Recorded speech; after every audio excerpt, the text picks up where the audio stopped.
दोस्तों बात करने वाले जियो फाइनेंशियल स्टॉक के बारे में। देखो दोस्तों, जियो फाइनेंशियल के अंदर अगेन रिवर्सल देखने को मिल रहा है। जो स्टॉक का 340 रुपये का लेवल टूटा था, उसके ऊपर दोस्तों फिर से स्टॉक आ चुका है। एंड यहाँ से अगर आप देखोगे तो आज के डे हाई पर स्टॉक ने अपनी क्लोजिंग करी है। इंट्राडे हाई अगर आप देखोगे दोस्तों 246.90 के स्टॉक की क्लोजिंग देखने को मिली 246.20 पर।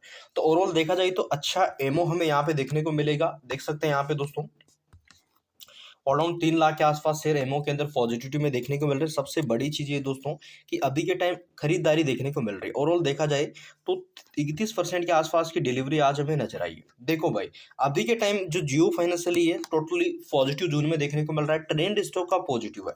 शॉर्ट टर्म में देखो हाल ही के अंदर बड़े प्लेयर से भी टारगेट देखने को मिले थे, जो ब्रोकरेज है उनकी तरफ से, कि भाई अराउंड यहाँ पे 400 पार स्टॉक जाने वाला है। मेरे खुद के टारगेट है यहाँ पे 420 रुपए के। ओवरऑल देखा जाए क्वार्टर 4 के आसपास के, इन क्वार्टर 4 के आसपास इजीली चला जाएगा।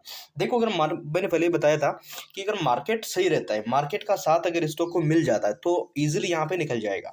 अभी के टाइम में अगर देखा जाए दोस्तों तो प्रॉफिट बुकिंग हमें देखने को मिली थी। प्रॉफिट बुकिंग में कई लोगों ने सेल भी किया होगा। एस सेल भी मैंने आपको दिया था 340 रुपए का। एंड आपको ये भी कहा था कि 340 के ऊपर अगेन आता है तो हम वहां पर फिर से स्टॉक को पकड़ लेंगे। इसके नीचे जाता है तो हम स्टॉक को वापस से सेल कर देंगे। तो 340 प्लस फिर से आ चुका है। यहाँ पे एक अच्छा बाइंग का फिर से मौका बन रहा है। अब मेन चीज रहेगा दोस्तों यहाँ पे अगला मार्केट का सेशन।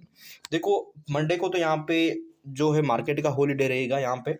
एंड उसके बाद जो मार्केट को लेगा वो सेशन इंपॉर्टेंट रहेगा, क्योंकि अगर वहां पे अगर मार्केट में प्रेशर रहता है तो स्टॉक कैसा रिएक्ट करता है ये डिपेंड करेगा अगली चाल के ऊपर। क्योंकि अगर मार्केट स्टॉक में वॉलेटिलिटी रहती है, सॉरी मार्केट में वॉलेटिलिटी रहती है ना, स्टॉक भी डाउन जाता है।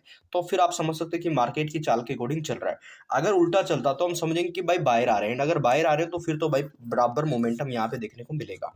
मेन चीज अगर देखा जाए तो आज 2 करोड़ 5 लाख के आसपास की अच्छी वॉल्यूम स्टॉक ने क्रिएट करी है। एंड यहाँ से जो इंट्राडे चार्ट है दोस्तों, मार्केट गिरावट में भी गया, पॉजिटिव भी गया, बट अगर आप देखोगे स्टॉक को तो स्टॉक भाई खुलते ही यहाँ पे पॉजिटिव था। एंड दिन भर हमें एक अच्छी खरीदारी देखने को मिली। खासकर एंड मूवमेंट पे अगर आप देखोगे तो बायर आते हुए देखने को मिले। एंड एंड मूवमेंट पे डे हाई पे क्लोजिंग स्टॉक ने करी है।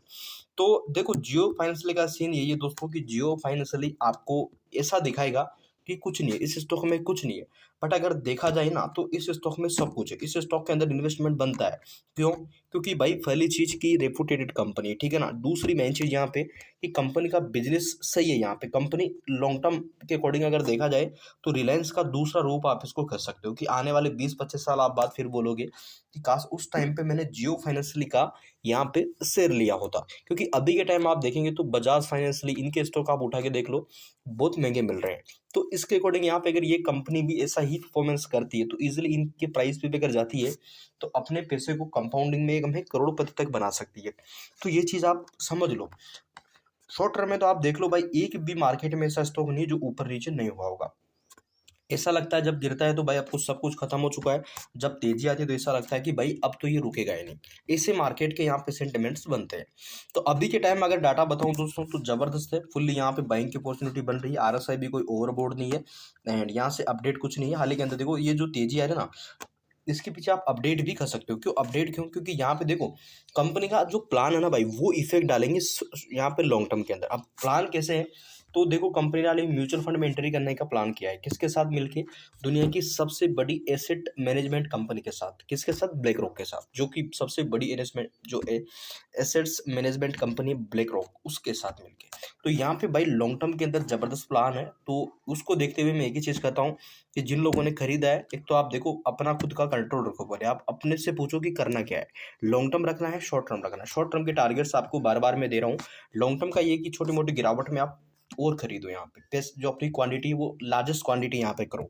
ये लॉन्ग टर्म का प्लान रहता है कि भाई मेरे को इस स्टॉक को मैंने चुन लिया, इस कंपनी को मैंने चुन लिया है, अब इस कंपनी के साथ ही मैं हूँ, कंपनी मेरे साथ है। बस ऐसा ही मेरे को लगातार जो भी पैसा आता है मैं जैसे गिरावट में, जैसा कि एसआईपी हम बांधते हैं ना अपन यहाँ पे, एसआईपी में क्या होता है ऑटोमेटिकली पैसा घट जाता है। जैसे कि कोई भी एक स्टॉक ले लो, म्यूचुअल फंड ले लो।